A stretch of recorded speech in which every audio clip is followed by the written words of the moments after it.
Good afternoon, everyone. Thank you for being here. I'm Aude Sathoud. I'm the founder of Campbell and a member of the Practitioners Network of A Word of Neighbors. I will be your host for the hour and a half to come, so thank you very much for tuning in. Together, we will be discussing the situation at the European border, the current trends in migration policies in general.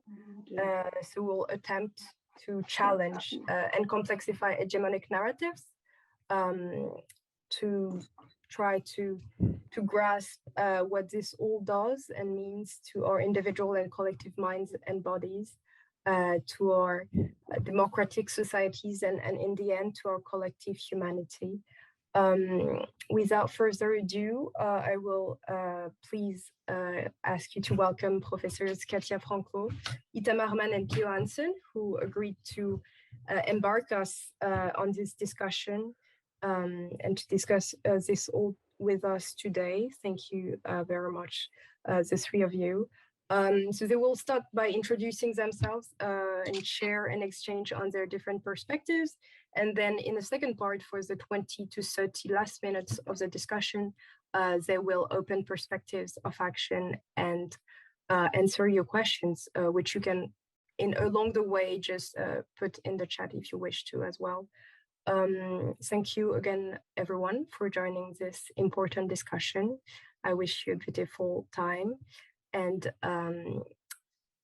we can start now. The floor is yours. If you agree with the following order, Itamar Mann, Katja Franko, and then Peo Hansen, please jump in to first present yourselves and then tell us a little bit about how you describe, see, approach, and explain the current situation at the borders of Europe. Thank you, Aude, for this kind invitation and for having this event.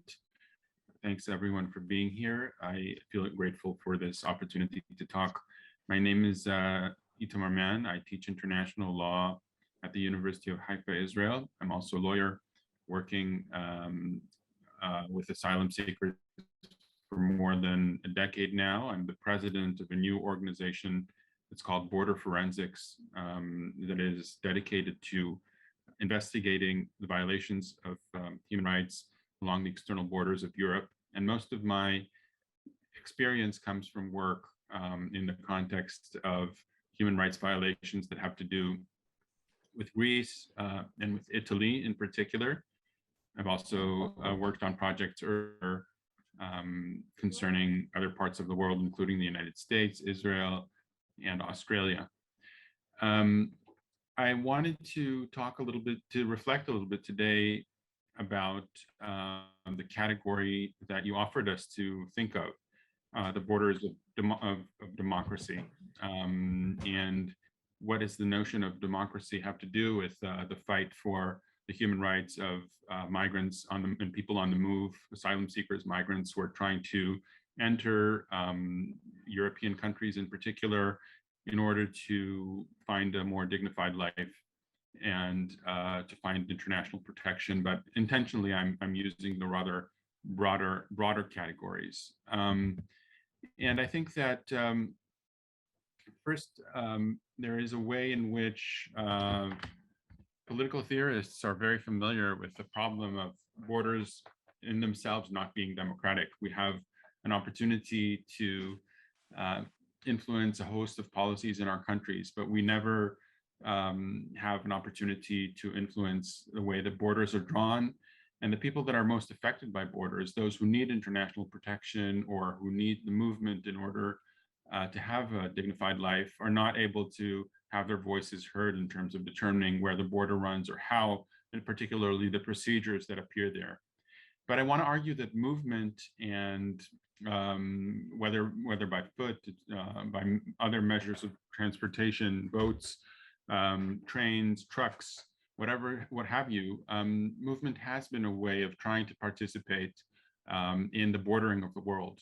And when I'm saying this, I mean collectively, over a long period of time. And specifically, we have seen this at the height of the 2015 summer, but ever since, this has remained a way in which people try to shape their lives and try to shape the lives of their loved ones, some of which remain at home. And in that regard, it is a democratic practice. And when they arrive, they oftentimes expect to find a certain measure of safety. And nowadays, especially in Greece and Italy, and particularly in Greece, that safety may not be offered. And the question of democratizing borders then becomes a question of what are the procedures that they confront, whether they confront due process of law in asylum procedures, or in their basic lives and in seeking employment, in seeking just day-to-day living opportunities, how the law confronts their rights, and that in a way is also a democratic question. And also, to what extent what happens to them remains in the shadows. Transparency is a central issue for democratic theory. And we have seen in many parts of the world and in many parts of the external borders of Europe, systematic attempts to remove certain state practices out of the view of publics, and even quite literally remove people out of the realm of being able to communicate. Certain forms of disappearances, especially on the Evros border in northern Greece and the Aegean Sea recently. So that is definitely a democratic concern, I think. And finally, I want to reflect on the effects that border control policies and border governance has on both receiving states, transfer states, and migrant sending states. Sometimes we do not realize, and I think this is really an understudied area and an important area, that border governance entails the provision of various forms of aid and various and the contribution of various infrastructures, including detention centers, including sometimes rescue equipment, all kinds of contributions that are made on an international level that make certain countries dependent on other countries, and then their policies too become extremely dependent on the interests of other countries. For example, in the European context, I think the Dublin arrangement, whereby Greece in particular has become a kind of prison in a way for many of Europe's migrants, asylum seekers, is deeply, deeply affecting Greece's democratic processes in and of itself. And the same goes for countries outside of the European Union that are subjects to what we call externalization and are expected to perform certain forms of violence on behalf of European countries in return for certain forms of aid. But in this process are also inserted into a kind of undemocratic international form of governance that they are subjected to.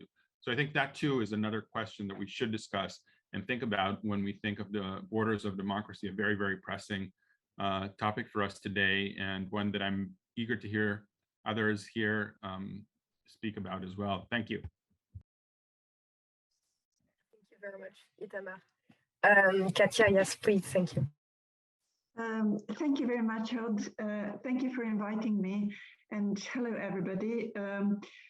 My name is Katja Franko, and I'm professor of criminology at the Faculty of Law at the University of Oslo. And I think perhaps I can use a little bit of time to explain really what is a professor of criminology being talking about migration, because it is a very interesting, really, I mean, criminology is a study of criminalization, of policing, of prisons, and so on. And it should naturally, one would think, not be something that would be where migration would be of interest. However, in recent years, what we have seen is increasingly that institutions, state institutions, such as policing, detention, imprisonment, and so on, are being used over populations of migrants. So my interest has been to study, and I've sort of led a research project on the criminalization of migration. And what we are seeing is increasingly what could be described basically as the hardening of borders, which means not only, sometimes it's described as militarization, which is of course the case, especially in cases like, for example, the Polish-Belarus border and so on. But what we are also seeing is increasing criminalization of acts connected to border crossings, which means criminalization in a very sort of broad sense of the word, both that certain acts are being punished as criminal acts, and this includes increasingly also acts of humanitarian assistance. So also humanitarian assistance has been often described in some contexts as, for example, the help of human smuggler to human smugglers and so on. But also criminalization in the broader sense of the word involves use of institutions that are usually used against or are similar to criminal justice institutions. In many contexts, for example, detention centers that migrants are being held in resemble prisons. And Itamar was actually sort of describing Greece as a country, as a prison for migrants. We are seeing there are great similarities, and many of my colleagues who have also researched detention say that often these centers are experienced as more difficult than prisons because they are indefinite, because they actually lack human rights and legal protections that prisons usually in European context have. So in that way, and also the question arises about the legitimacy of using measures which are criminal justice measures, are the strongest measures that states have at their disposal to use over individuals which have usually done something wrong or are under suspicion of having done something wrong. Whereas now they are used in contexts and over populations, over people who are actually asking for help, for assistance, and actually have a legal right to do so. So there is a great sort of legitimacy deficit in this field that I think needs to be discussed and represents actually a difficulty for European states, together with the fact that European states are increasingly outsourcing their border control tasks to other undemocratic regimes, especially in the Northern Africa, to Turkey, and to countries in the Balkans and so on. So all these sort of measures are contributing towards the hardening of the borders, both the outer borders of Europe, but also the borders within. So I'm situated in Oslo, and we have been, for example, researching Norway, which is Scandinavian countries you would usually think are the most democratic countries and are usually also described as exceptional in terms of having very humane legal systems and prison systems and so on, but this has not been necessarily the case when it comes to the dealing of migration. I have elsewhere described Scandinavian countries as sort of soft on the inside, but very hard on the outside when it comes to borders and migration. And so I think some of the issues that I wish to take up, and I can sort of say a little bit more in discussion, is both these issues of legitimacy and legitimacy deficit that exist within this field of border control, but also the sort of the paradoxic issue of what is humanitarian, which actors are humanitarian in this field, and what is the sort of the space and the scope of humanitarian action. What I find interesting is that in the 10, 12 years that I've been working on these issues, when I started, or when I and my colleagues started, we saw quite often that humanitarian language and the language of human rights was frequently employed also by the police, by the actors responsible for the control of borders, whereas now we are seeing actually a bit more, in a way, distancing from the humanitarian ideals, which sort of is connected to the criminalization of many humanitarian actors. So I think there is also the hardening of borders also involved this sort of, in a way, less hybridity and less connections between actors of control and actors of humanitarian help, which I think in many ways is also challenging. So I think I will stop here. I have probably used my time, but I'm looking forward to the discussion. Thank you very much, Katja. And I think it's a perfect transition to Peo's expertise and thinking. So please, Peo, if you can introduce yourself and your vision of the topic. Thank you, Katja.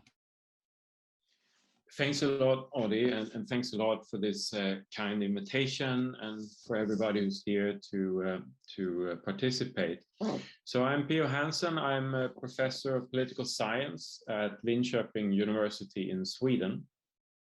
And I've been doing work on the European Union and migration policy, asylum policy, since the mid-90s, you could say. So following this development, and in more recently or in recent years, I have preoccupied myself a lot with the economics of migration, with all the sort of economic debate around refugees and refugees reception and integration in the EU, and also particularly in Sweden. Sweden is a very interesting case, since it is the country in the European Union that has over many, many years admitted, proportionally speaking, the most refugees in all of the European Union. Some years also in absolute numbers that Sweden has been admitting the most refugees. So it's a very illuminating case to study. But my mission sort of with my research, especially since 2015, has been essentially to get the economic story of migration in general and refugee migration in particular right, to get this story right, because right now it is totally upside down, the way we think of particularly refugee migration or any migration that we consider costly, because that is the sort of basis for much of the debate we have. So politicians and researchers and the media, they just assume that migrants and refugees included there, who are less skilled or who have a longer time until they hit working life, who make less than average incomes and thus pay less average taxes, they assume that these migrants, they are a net cost or a fiscal burden on society, particularly on welfare. So all this welfare debate is very much in this terrain. And this assumption is then guiding policy, and it is making it very easy for politicians to, especially those politicians who don't want to sound overtly racist when it comes to refugee migration. They can simply sort of fall back and say, look, we have to have limits here because there's a trade-off between migration and the welfare state. And that trade-off is then for those migrant groups who don't make a lot of money. And that, of course, includes then refugees. If we have high-skilled migration, most politicians would say, well, that's a benefit. Those are an assets, whereas the others are a burden. And if we get too many burdensome migrants, well, then there is a threat to the welfare state. That is an agreement that goes from almost from left to right today. This doesn't necessarily mean that people are against refugee reception. It means that they agree on refugee migration being an issue about affordability. So many people will then say, well, we cannot afford it. That's a sort of the position that leads the debate today. And then we have other people who will say, well, it is a cost, but we can afford it. And that is sort of giving in to that affordability consensus. And so I want to move outside of that framework, which is now dominating, and simply say that refugee migration is not an affordability issue in financial terms. That's not the correct way to approach it. It is rather an issue of real resources, meaning real people and so on. So it's a moving from from looking at migration as a fiscal issue for the state finances to looking at it from in real terms. So what do I mean when I say real terms? Well, I can illustrate that. I just read a report released by the German Institute of Labor Economics. So they have gone through statistics on workers during COVID in the European Union. And what do they find? Well, what they emphasize is that disproportionately, migrants are the essential workers of Europe. They kept Europe alive during the pandemic. They worked in the hospitals. They took care of those who needed help the most. They kept food productions running and lots of other services and vital sort of work, essential work. In Sweden, again, as I said, it's a very illuminated case because in Sweden those figures are most startling. And we see that in many then in employment figures and so on. So 30% of the elderly care, those people who work in elderly care in Sweden, they have refugee background. 55% is the number in the Stockholm region. And I can go through a long list where we see this disproportionate contribution from either people with refugee background or people with low salaries who have come as labor migrants. So I focus on that just to see that in real terms, it's of course a benefit. But I'm not saying then, which is important too, I'm not saying that we should look at refugee migration in saying that Europe should admit refugees because it benefits Europe. I'm just saying that still refugees should be admitted on humanitarian grounds.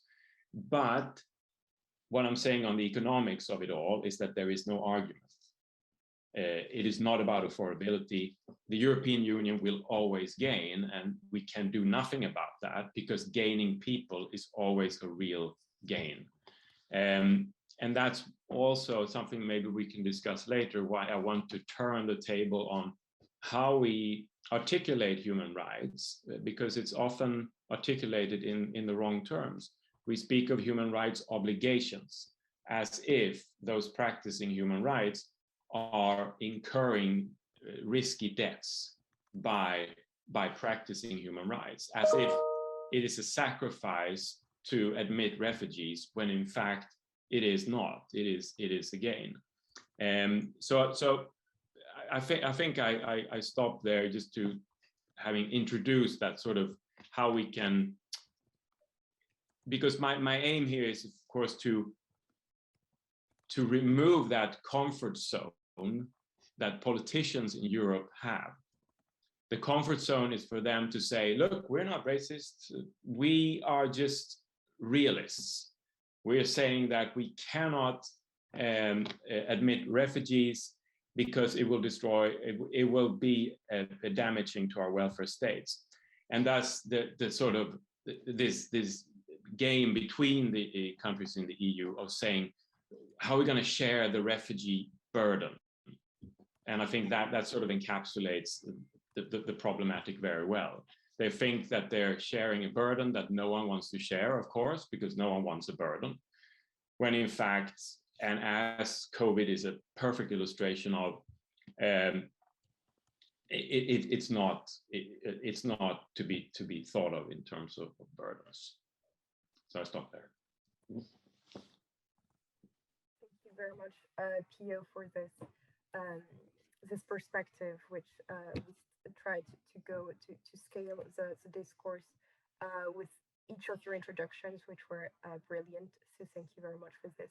And I would like to just actually leave the floor to Itamar and Katja, because the transition is quite obvious in terms of human rights. Katja, you talked about how you've seen the transformation of the discourse, of the conception of humanitarian action, of human rights, and this distanciation. So I would like to have you kind of dive deeper into this to kind of echo what Peo just said. in this questioning of the articulation of human rights. And then Itamar, I would also love to have your opinion as a lawyer working with those people and how you conceive that, and also talk about what you see and what exchanges you have and what is the reality on the ground, to kind of go back to the ground as well. And we'll go this back and forth. So Katja, if you please have something to add, please do. Yeah, thank you. Yes, thank you very much, Aude. I think perhaps one clarification I would like to start with is that a distinction that I think should be made between humanitarianism and human rights, because at least I think what human rights is in a way something that is the most difficult to give, whereas humanitarianism as a set of actions and belief, which are very much based on the sort of the expression of empathy towards people, towards strangers, is in some ways easier to give, at least from the side of the state.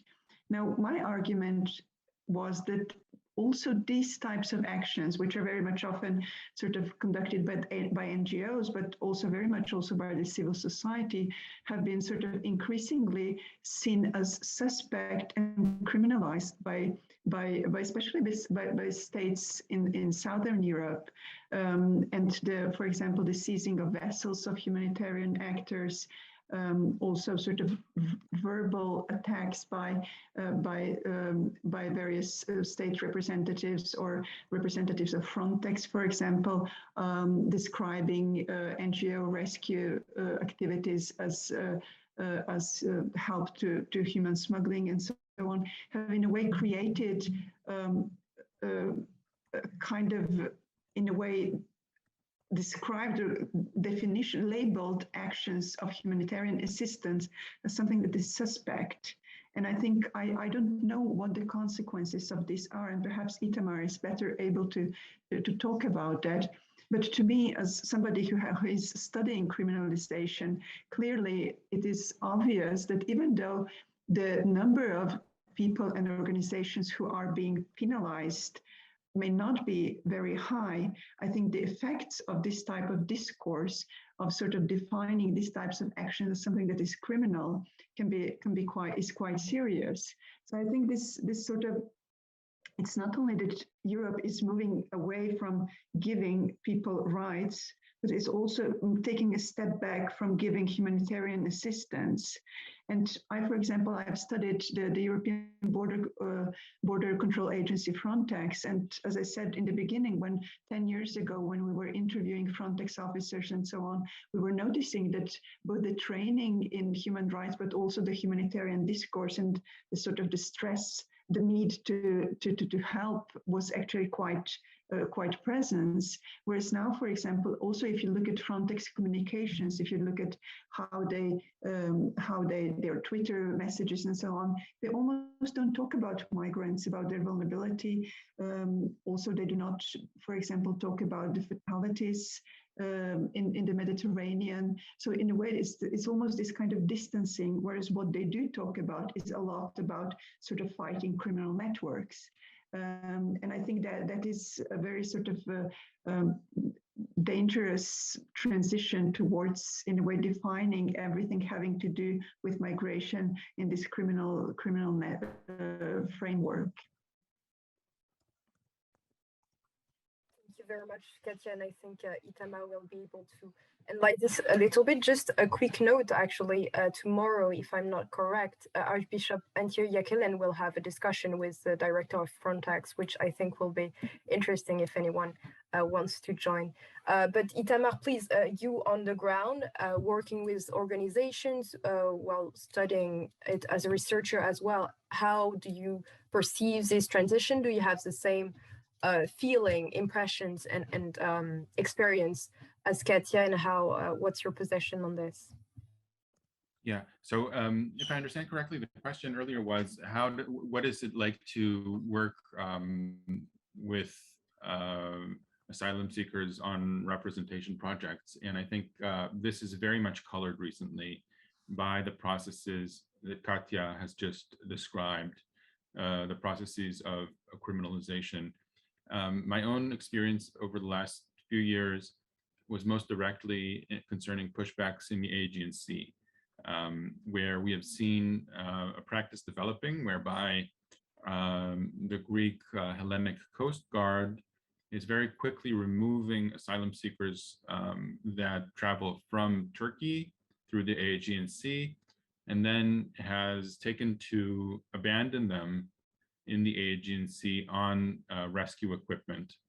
And in a number of cases, myself, alongside a number of other colleagues, including Niv Kidi Tabal, we have received videos and a lot of information about these pushbacks.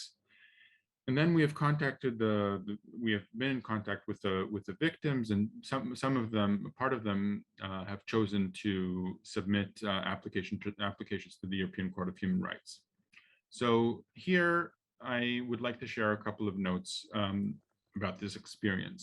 One is that in the context of criminalization, and this is something that I know also from my scholarship, I've interviewed activists, search and rescue activists. It's oftentimes really a threat to people to help.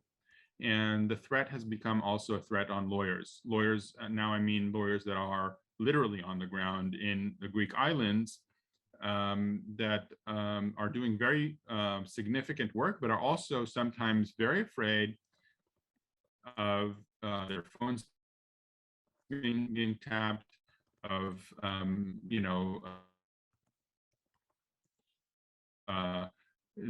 what kind of document they speak to or don't speak to, and on what platforms, in order to try to avoid criminalization at all costs in ways that ultimately do interfere directly with the relationship of representation. So it has been disruptive in terms of client-lawyer relationships in a very significant way.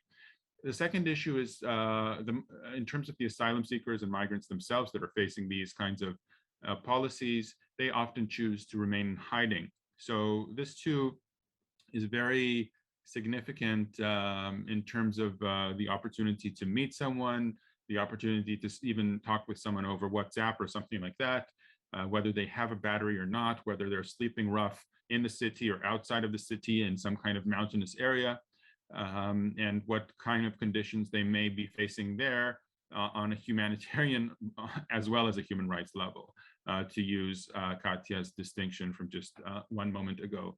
So I think in terms of, okay, so, and further, I have to say that the processes, the legal processes that we're talking about, in as much as they're not local processes within the domestic legal sphere, they're very, very long.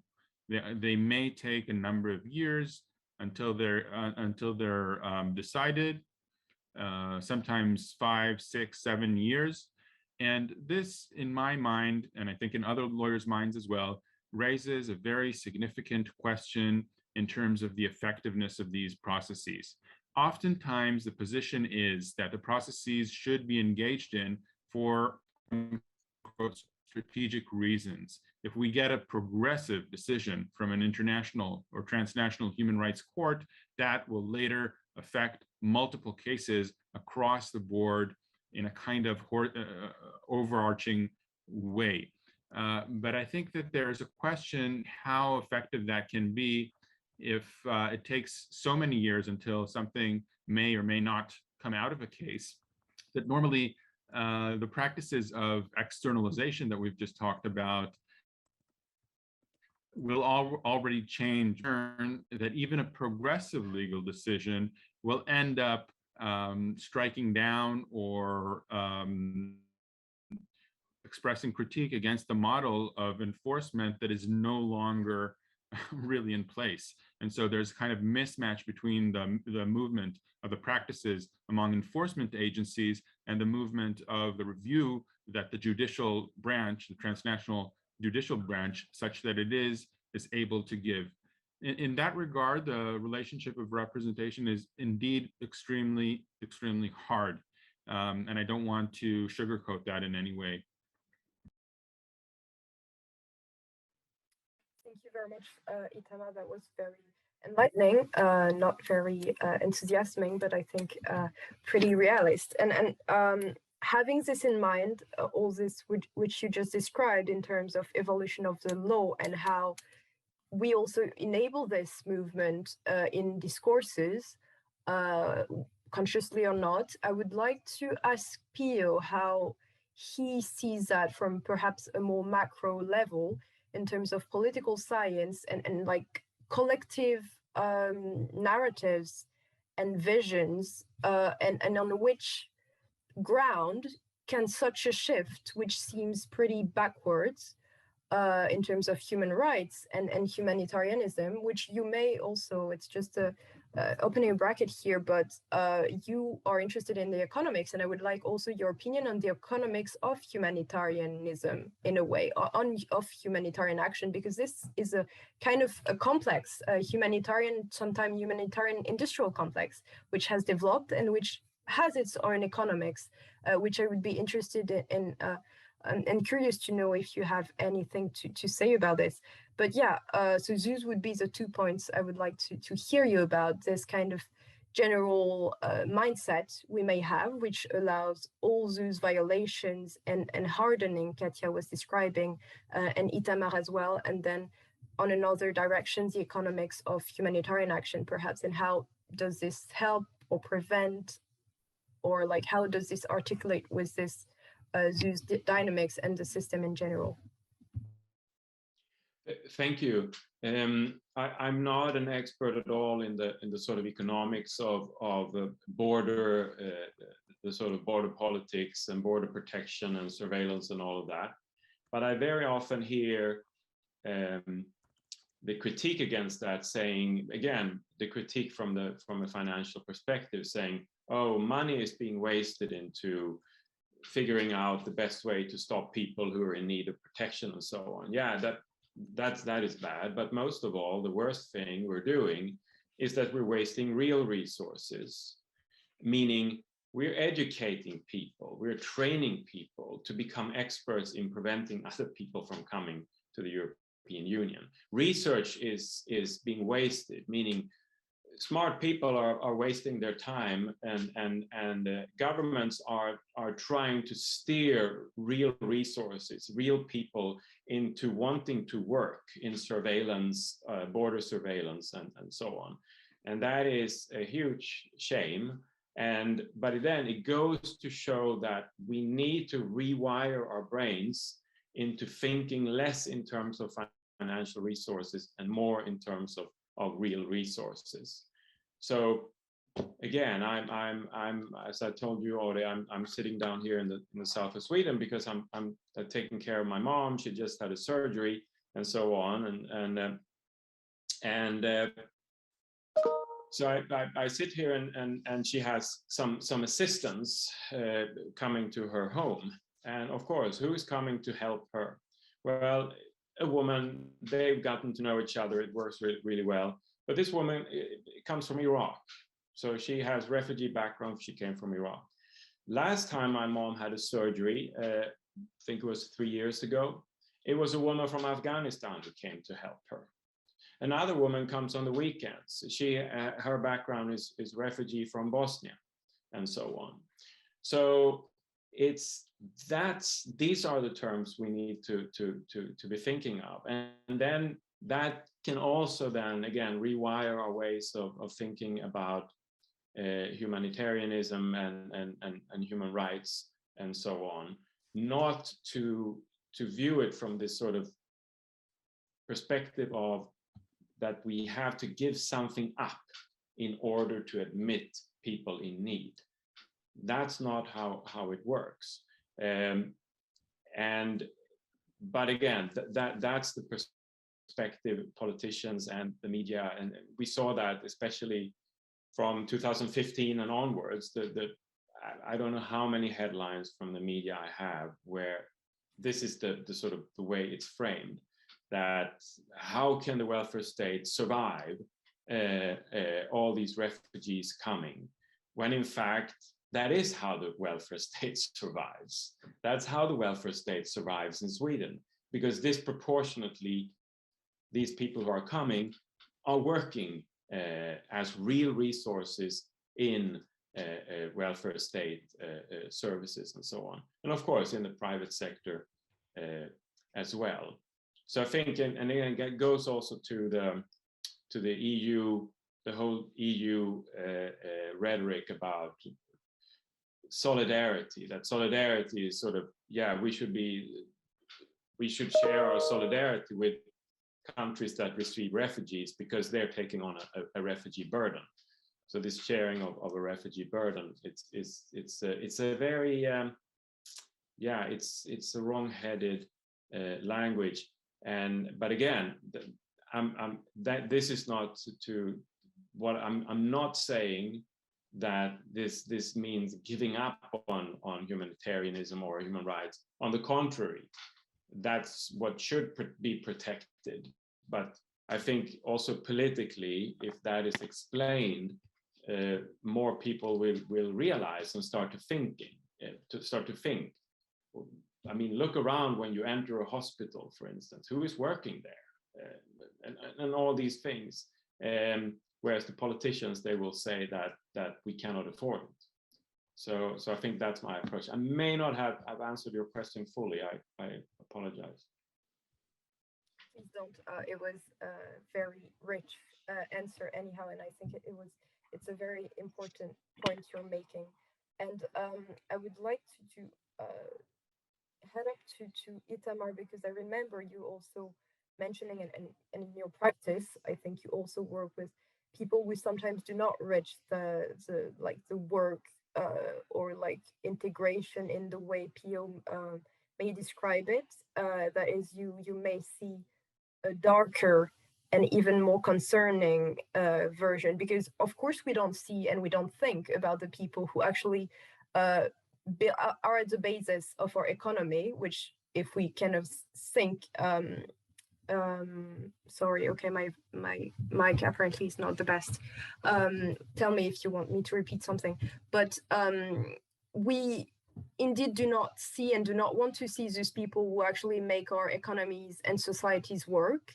As we can remember in our historical perspectives, they are also the ones who build our economies. Our European modern economies were based on the same bodies, which were first slaves and their colonized bodies. Now they are the same bodies, if you think about it. And I think it's important to keep that in mind as well. But not only don't we see those bodies, but we also very much tend to refuse to look at the bodies which are not even reaching the hospitals, but who are working in even worse conditions, which is not even work, it's just like basically exploitation. And I think, Itamar, you also had a point to make about this, if you want. Sure. So first, I have to say once again that I think that Peo's perspective here is crucial and extremely informative, and I'm learning a lot from him as he speaks. In a previous conversation that we had, we were discussing whether this means that migration can most generally be characterized as a win-win situation. And I think that Peo's position on this is yes. Yes for the receiving country, yes for the individual, but perhaps there is also a no, and that may have to do with the sending country. That's the kind of general understanding that I had, and he will correct me if I'm wrong. But I wanted to say about the individuals that are entering that even if in the large aggregate numbers, there is a kind of win, and I recognize this and I understand its importance. Often in individual cases, at least in my practice, I've seen that there are particular populations that stand to lose very, very significantly along the way, and also upon entry into European countries. And I want to divide these into three groups. First group is young, able-bodied men that are able to enter Europe and, for example, reach Italy. These are, in this case, people that I've worked with on another case in the European Court of Human, in an application for the European Court of Human Rights, who then, after their arrival, I am sometimes in contact with them, and I've noticed that they work in extremely difficult conditions. For example, in building roads during the nighttime, in very informal working relationships for extremely long hours, and then they do at times express the wish that maybe they could have returned home, because at times what they find when they arrive, it does not reach the expectations that they had, and is experienced as a further form of exploitation, completely continuous with what they have experienced at home, and even worse. And the second group is women that are trafficked for the purposes of sex work. This is a big group of people that is on the move, and they are also, to varying degrees, doing this for their own survival, or on the other hand, not knowing exactly what they will be expected to do once they hit European ground. And I don't want to paint an overly alarming picture, and to say that any kind of sex work is absolutely forbidden. But what I do want to say that the sex work that these people are confronting is oftentimes extremely involved in violence, both on the way and once they reach Europe, violence and criminal organized crime. Third group of people, and maybe there will be a fourth, I'm sorry, I apologize for this. The third group of people is the people that are captured in all kinds of transit countries. The process of externalization has turned certain transit countries into places where conditions of a seemingly eternal limbo occurs. So, for example, in Libya, people are living for long periods of time from sub-Saharan Africa. Sometimes they try to find their ways back home, not always successfully, and are also not successful in reaching Europe. And this is what I want to term this kind of limbo. This occurs also in a different way in Turkey. And finally, the people that die on the way. We shouldn't forget them. You opened your event with a moment of silence for their memory. And, this is also not a small group of people over the years, tens of thousands of people over the years, that it's hard to describe their journeys as success stories for them. We also, when we prepared for this event, we talked about not being too grim and leaving moments for hope. And I want to say maybe a couple of things about that towards the end, but for now I leave it here. I can also see that Katja's virtual hand is up, so I'll just give her the floor. Yes, thank you very much, Itamar. I think when I heard your points, I think these are very important points. And for me, it's very interesting to see that we have a lot of research that shows how these conditions of vulnerability that you were mentioning are very much connected to criminalization and the use of state penal measures, so that people do go more in hiding when they are afraid of the law, and that makes them more exploitable.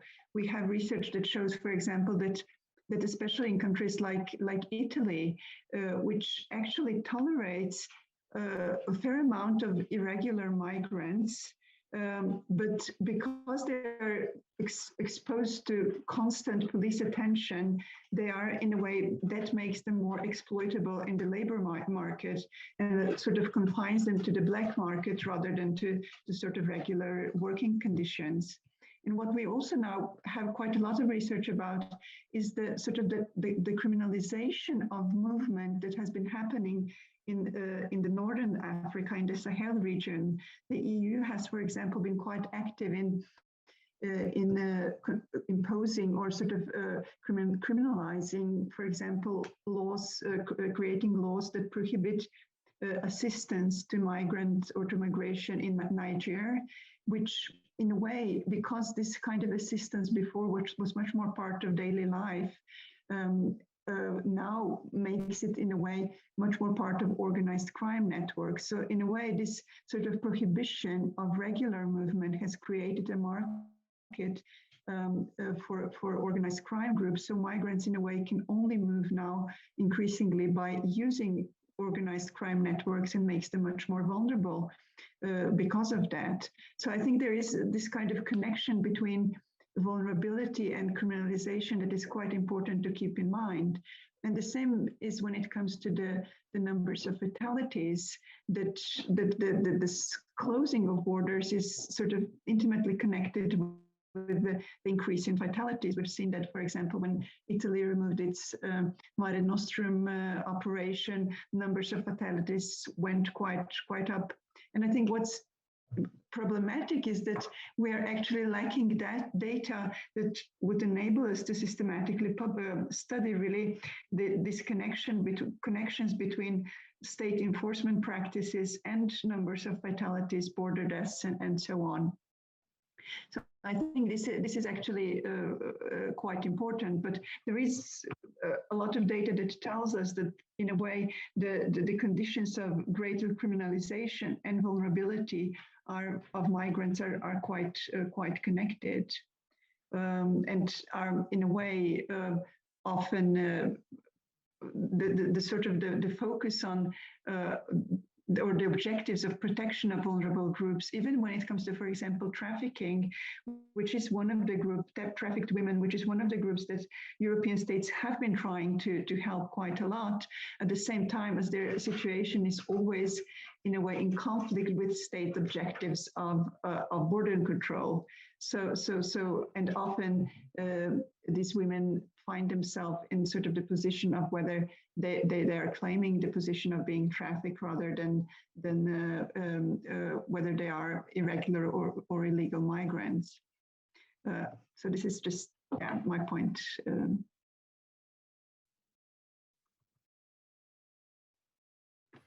Thank you very much, Katja. That was an important point and very complementary to what what Itamar pointed out. And I think it's important to remember also what this actually means and the kind of darker realities behind ZOO's humanitarian or at least values, humanist values we promote and which we actually should progress towards and are not always enforcing. I don't know if the others want to add something, but I would like to, before opening kind of a brighter perspective, if we can, I would like to kind of put all what we've discussed into perspective, kind of get an idea of what could come next in terms of climate exiles. Some interesting article I read, which I think was from The Guardian, I don't remember, I may find it back if someone is interested, but was asking the question of like to what extent this mobilization and hardening of borders, this kind of crispation of states, whether it was in order to prepare for climate exiles and kind of the pressuring and the increasing pressure on European borders. So I would like to kind of add this perspective, which I think cannot be dismissed anymore, in terms of climate,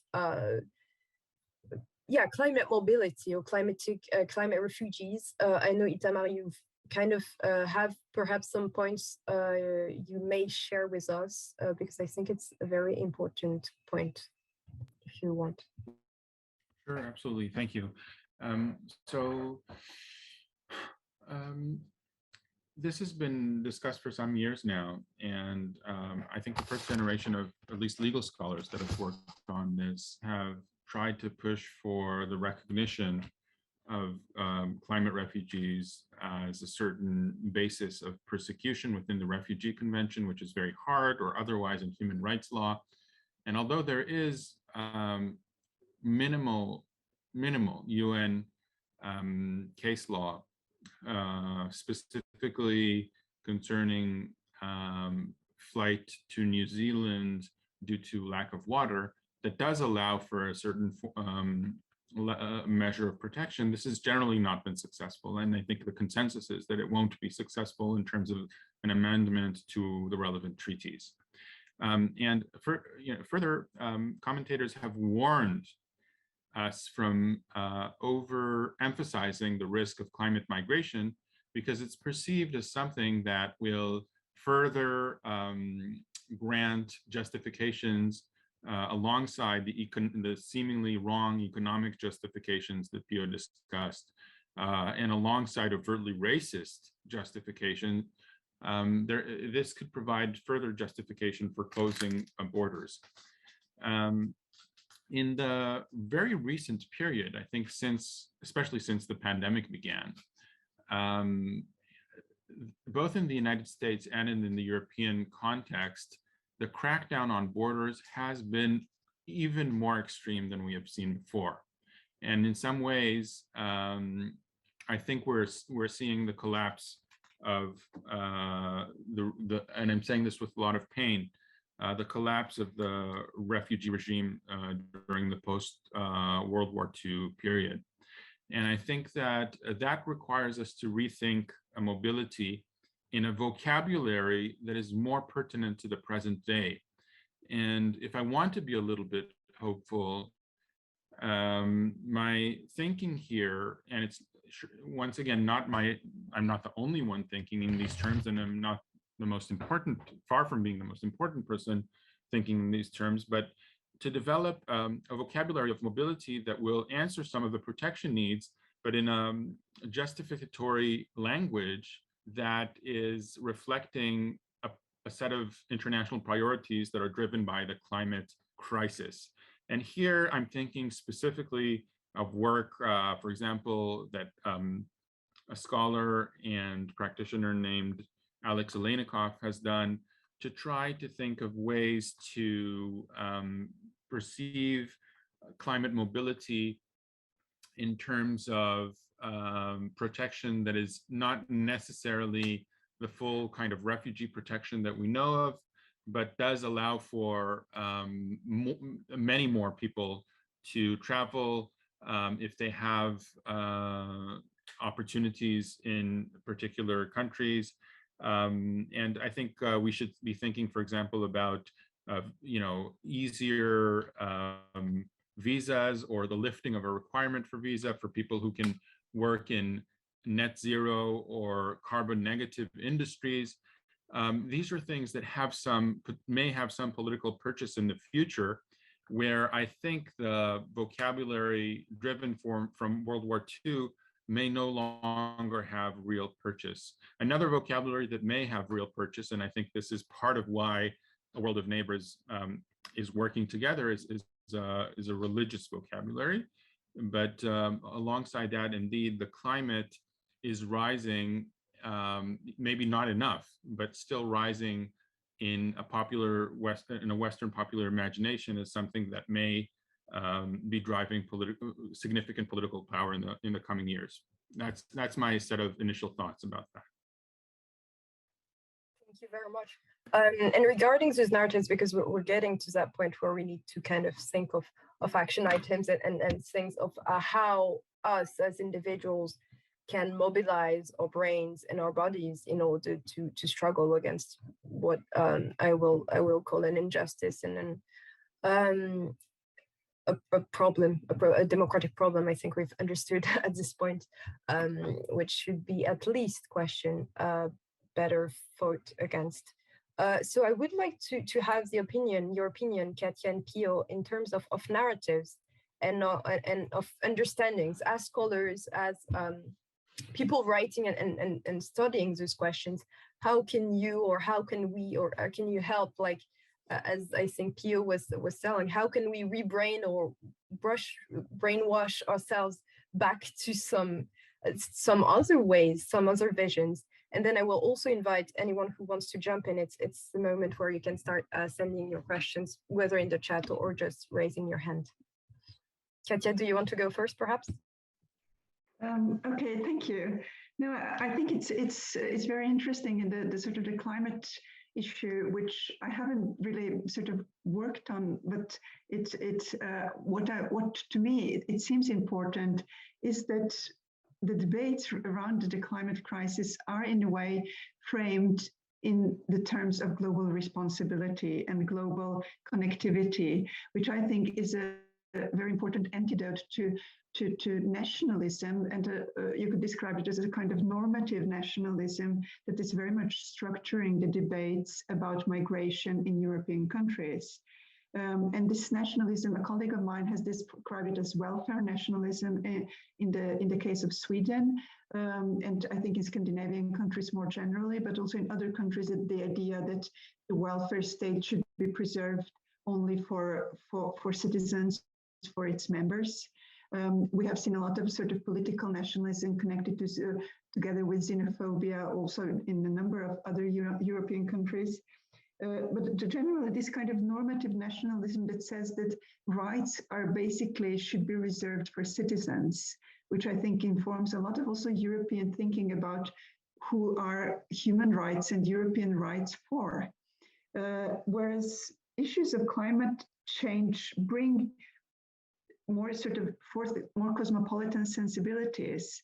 And cosmopolitanism, I know, is not as fashionable word as it was in the beginning around 2000 and so on. It in a way almost came into disregard in recent years because of the resurgence of nationalist sentiments.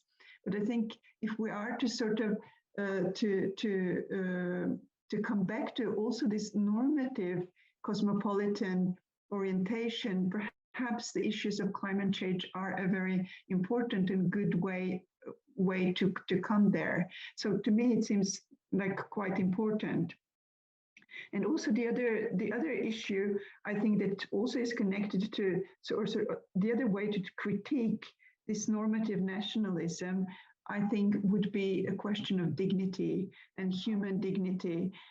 In some way, humanitarianism as a set of sensibilities is connected to that. But I think human dignity in some way becomes more basic because it is something about sort of having a basic set of standards about how we wish to relate to other people, how we wish to treat other people.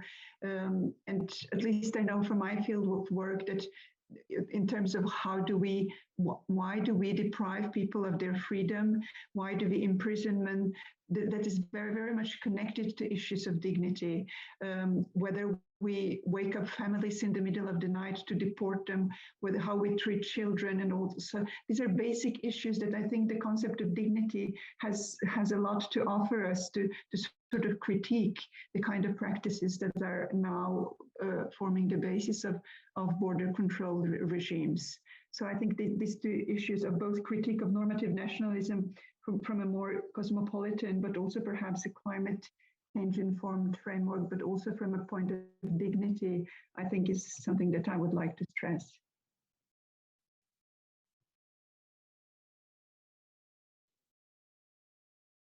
Should I go next? Yeah. Again, I'm not an expert on climate migration in any way.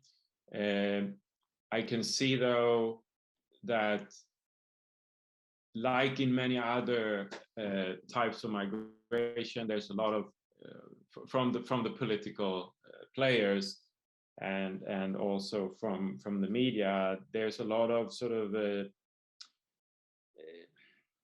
it's extremely negatively framed, and I think that it's time to find sort of new tools and think again, like I said, to rewire the way we think. One thing that was made very, very clear with COVID, of course, was that there was very little preparedness, and even the richest, sort of most supposedly most prepared countries like Sweden or Northwestern Europe and so on, 30 years of continuous destruction of the welfare state, from all sorts of other institutions upholding society, that it really showed that how destructive that development has been, namely neoliberalism, or if you want to put it that way. And so it seems so clear that the new way is to invest in society again, and that investment, that sort of realization should be given looked up in a global scope. But then again, politically speaking, COVID gave a bit of, so politicians started a bit talking about different ways, and we see now, for instance, what the implications of the changes of the Eurozone rules, or the pausing the fiscal frameworks and so on that previously forced countries in Europe to run austerity policy, meaning just getting rid of healthcare and schools and so on. Right now, due to those changes, the situation is actually not that bleak as it used to be. Unemployment rates are down to historic lows in many countries now, and I think it's just a matter of trying to draw the right conclusions from that, because climate change needs investment. That's the key. Building society, and how much more interesting and fun it is to build society rather than just destroy it, or say that nothing works, or say that we can't afford it, or say that we have no tools. But again, I just heard the Swedish Prime Minister. She said a few days ago, she made a statement saying, if there is a war in Ukraine, Sweden will not take a single refugee from the Ukraine. She's also heading a government that has been very upfront with always saying every day that supporting the Ukraine, saying that Ukraine should be free to choose and so on and so forth. But even before the war has begun, she's sort of hedging her bets, saying that there will be no refugees taken from Ukraine to Sweden. And I'm thinking sometimes that this climate migration issue may be closer to home in Europe than many people think of. What if the country of Denmark is being swamped and the Danish population needs to move? Where is it going to move? Well, it will have to move somewhere in Europe, maybe to Sweden. How will that be approached? I think we need to think, because the European perspective of climate refugees is totally like, raise the borders around the European Union, because climate refugees, they will come from elsewhere, and we don't want them. Just like and I think the Ukraine is supposedly in Europe, and there may be a war in Europe, and we're not going to take any refugees from Europe. So I think those issues are extremely,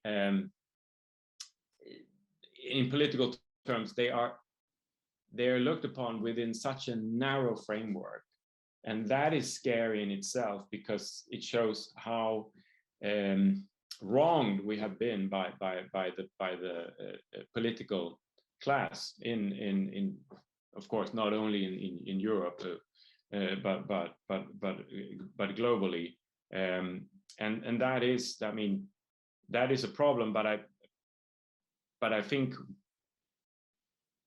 experience and examples are powerful tools, and I think COVID has a lot more to offer in terms of exemplifying how we can do something constructive rather than the opposite.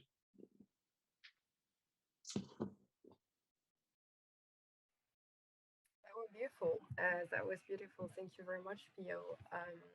And I agree. I think building a society and in front of the challenges we're commonly face taking the challenge of just making, which is perhaps extremely ambitious, but which can be so intellectually and humanly exciting. And you know, saying democracy is in danger, or is very imperfect, or is very relative in some places, should not be only depressing. It is very concerning. It is dramatic, but in a way, just means we still have work to do, because democracy still is a beautiful idea, and we haven't explored it in all its options it offers. And there's perhaps also other ways to explore. So thank you very much, because I think that's also what we need in such discussions. It's just to open ways and to allow for imagination and allow for the building of other possibles. And if we don't do this, if we don't start by this, I think we miss the point. So thank you so much, Peo, for such humbling and exciting perspective. Itamar and Katja, please feel free to jump in, and anyone actually who has anything to do. I think it's your time now.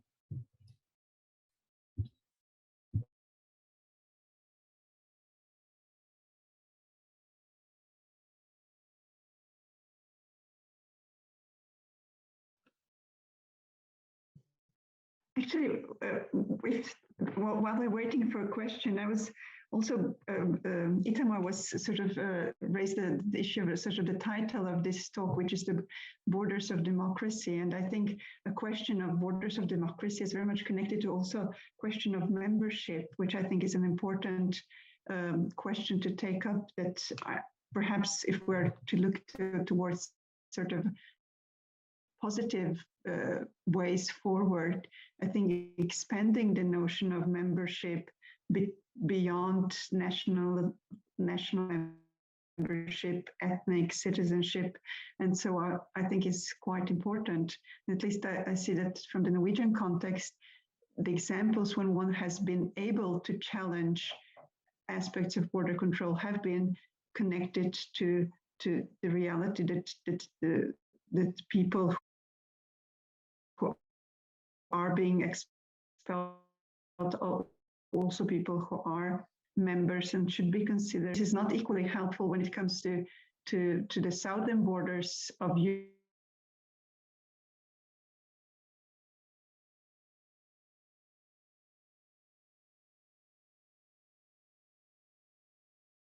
I think it's quite